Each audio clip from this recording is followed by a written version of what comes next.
decide guilty on all counts. Joseph Czuba is found guilty first-degree murder, attempted murder, aggravated battery, and hate. Good afternoon. Good afternoon. My name is Hina Musabji. I'm the legal director at CARE Chicago. That is HEENA-MUSABJI. Today, we have gathered to speak on the verdict of the trial of Joseph Czuba, the man who brutally and heinously attacked Hanan Shaheen and murdered Wadee Alfayoumi. Today's verdict is a testament of our system of justice. We thank the Will County Courthouse and the sheriff, and foremost, we thank the justice system on its ruling of guilty on all counts, including first-degree murder and hate crimes. This is the most heinous of hate crimes to impact Chicago's Muslim community in recent history. Muslim hate crimes in Chicago and surrounding areas have increased by almost 200% since October 7, 2023.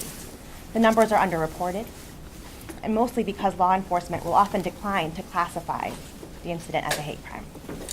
As Americans, we believe in the right to our own opinions, but we also collectively do not believe in a society of hate that can lead to crimes as heinous as the one committed by Joseph Czuba against a 6-year-old boy and his mother. Today, our justice system has spoken. There is no room for hate in our country and communities. I would like to bring in Ahmed Rahab, the Executive Director at CARE Chicago, for further comment.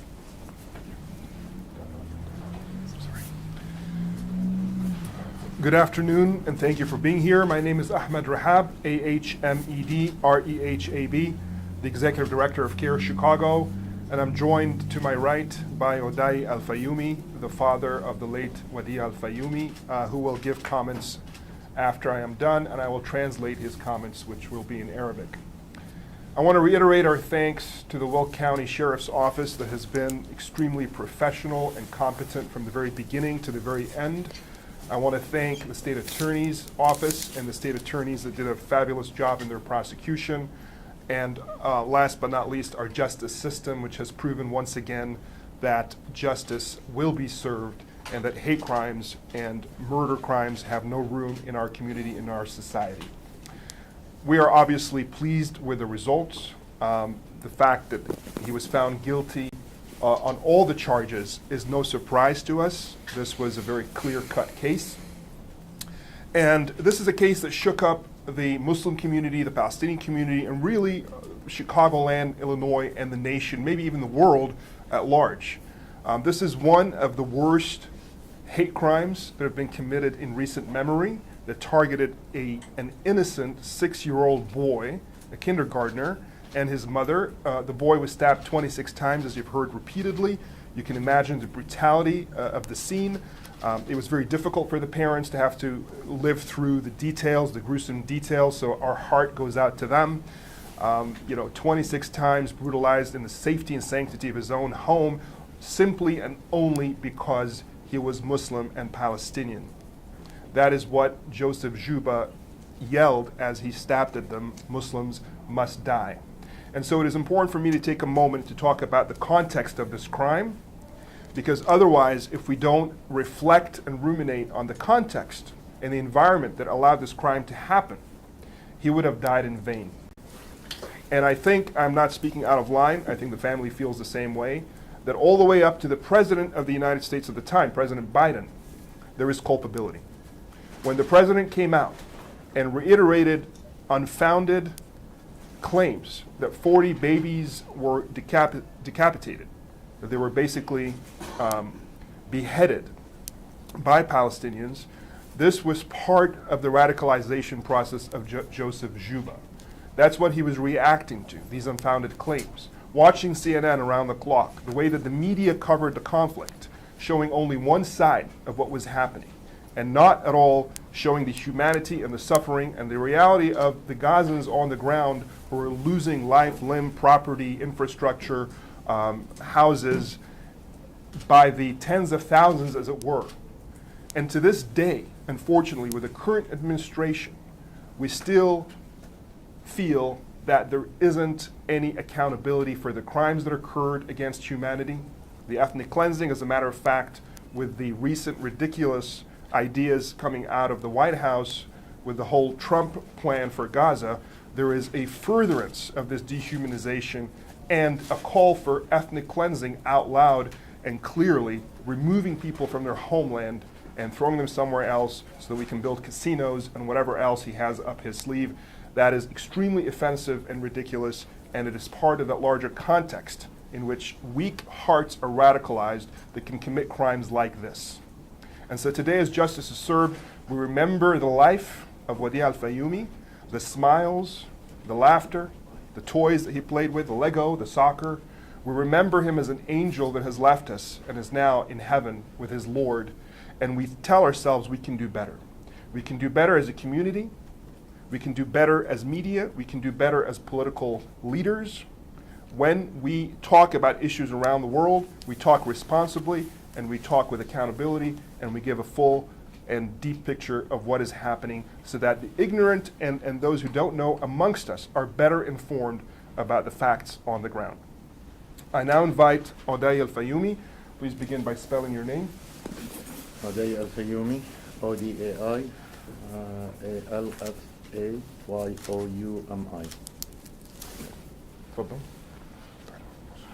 I will translate for him. أول شيء السلام عليكم. Peace be upon you. أنا مش عارف بصراحة لازم أكون مبسوط هلا ولا لازم أكون زعلان. أنا شايف الكل بحكي لي ابتسم واضحك. يمكن لو أنا واحد منكم بضحك معاكم بس أنا لأني والد الطفل أنا حاسس إنه القرار هذا إجا متأخر. I don't know if I should be pleased or upset, if I should be crying or laughing. People are telling me to smile.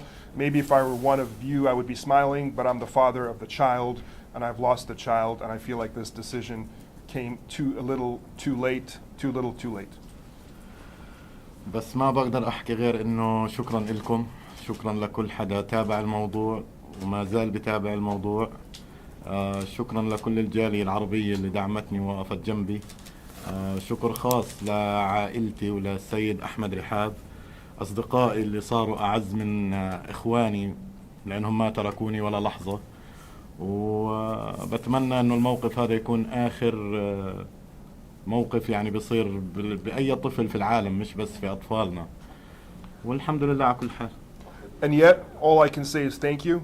Thank you to the justice system. Thank you to you members of the media for being here. Thank you to all those who supported me, to the attorneys, to CBS Chicago, to my family, to the Arab community. And I pray that this loss, this senseless loss, is the last that we will see, that no child would suffer what my beloved Wadee had to go through. والسلام عليكم.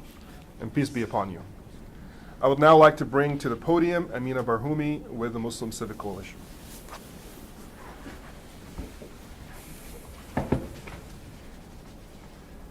Hello everyone, my name is Amina Barhoumi, spelled A-M-I-N-A B-A-R-H-U-M-I, last name Barhoumi.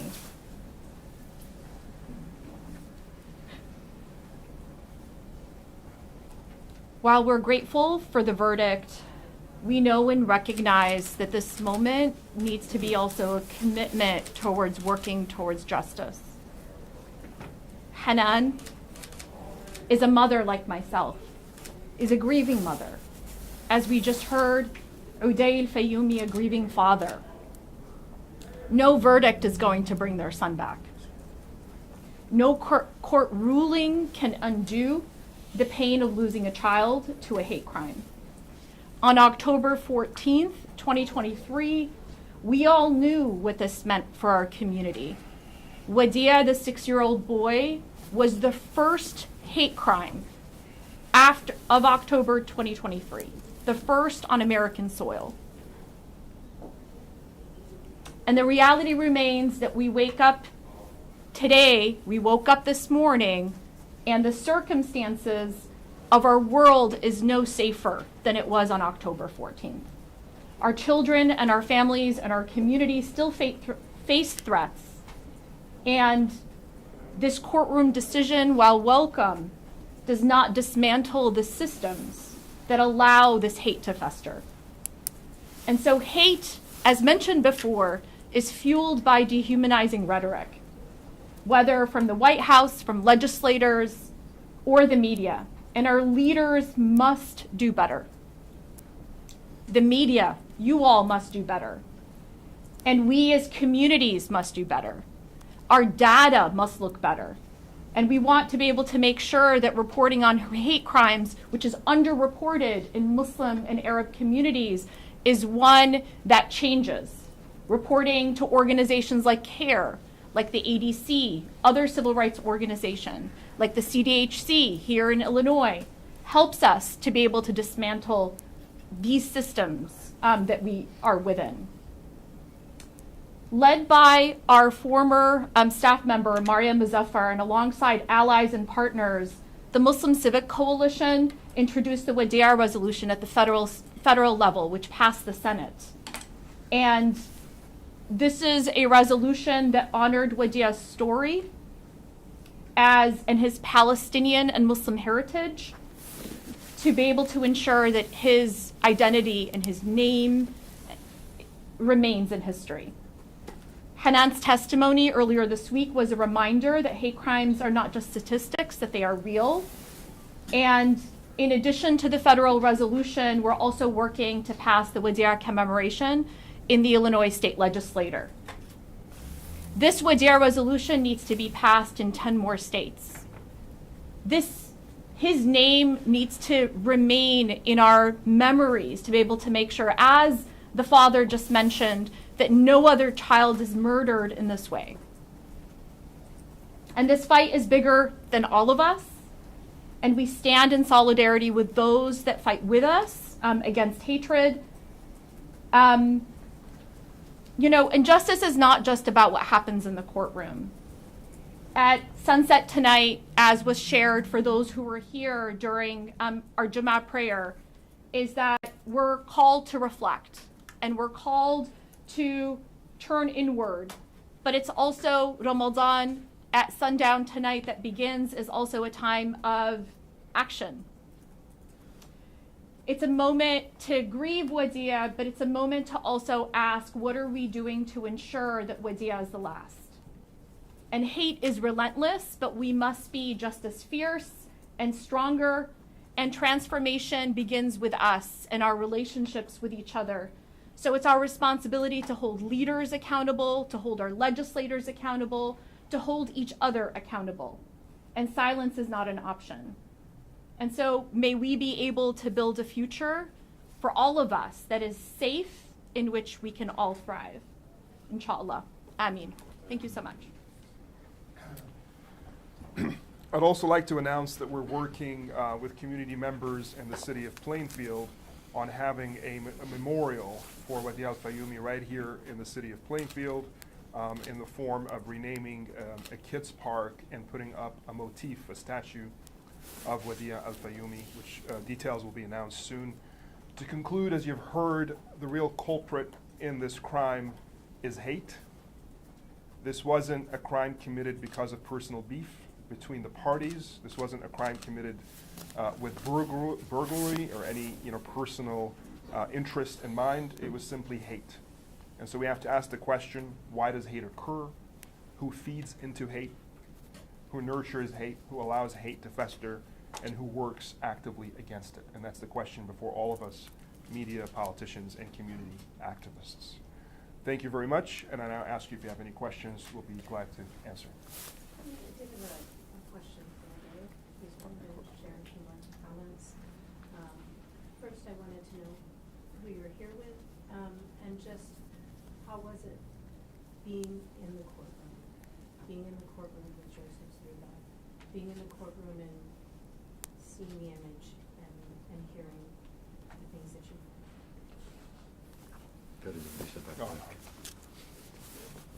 بتقول لك احساسك كان عامل ازاي وانت بتسمع الكلام دوت والراجل ده موجود قدامك؟ أول شيء إحساسي كان كتير صعب لأنه كنت حاسس في دائما مقارنة بيني وبينه. It was very difficult. I felt there was always a contrast between me and him.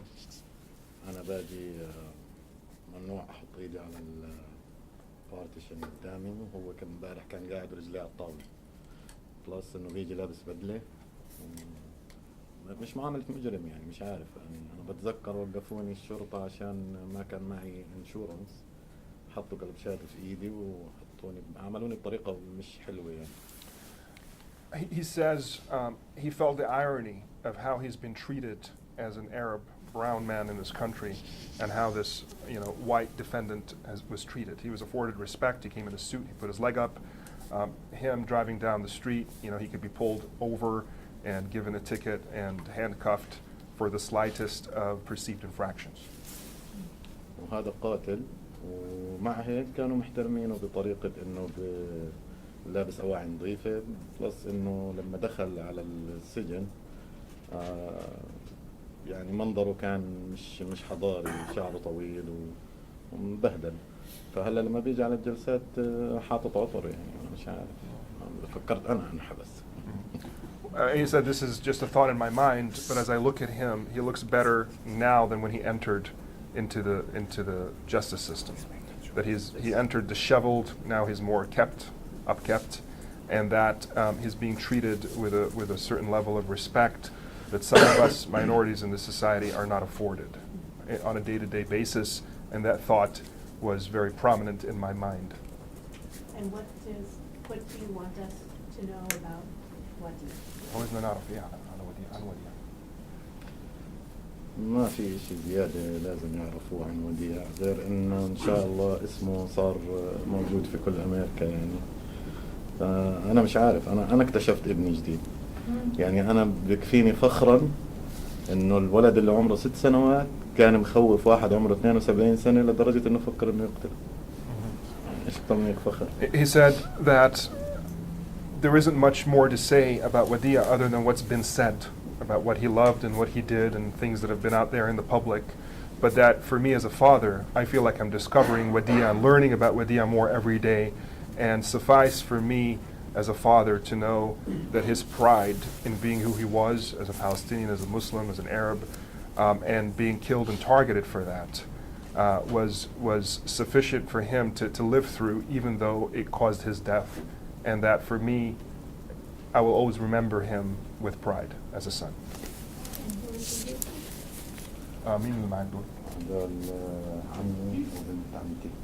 This is his uncle and his niece. I also want to mention that Hanan could not be with us. The moment proved too difficult for her, but on her behalf, she thanks everyone who stood by her and her family, and that she says that she only prays for peace and love. Yes? My question goes to basically, what do you think of Czuba's attorney basically insinuating that she had no motherly instinct and that somehow she could have been behind this? I'm glad you asked that question, because that was a surreal moment for me. I'll speak for myself. I couldn't believe that this was being said. But you know what? It hearkened to a talking point out there in the media and in the public that is part of the dehumanization of Palestinians that tends to justify their genocide in some people's minds. And that talking point is they put up their children as human shields. This process of dehumanization, that Palestinian mothers are different than any other mother out there just because they're Palestinian. They're less than human. Every mother in the world knows the instinct of protecting their child, but somehow as a Palestinian mother, they put up their children for whatever little gain attributed to their murder, media attention, pity, this or that. So I think in lockstep to that, the defense counsel suggested that Hanan either killed her child or allowed him to be killed for a potential civil suit that can happen later, which really harkened back to that devastating and bigoted talking point about Palestinian mothers. So it was very unbecoming. And I also want to correct something on the record. He mentioned, he objected to the state attorney by saying that she had already retained a civil attorney prior to this incident. That is factually incorrect. I was the one, yours truly was the one, to introduce her to a civil attorney, and that was months after the incident. And she had never known an attorney before that.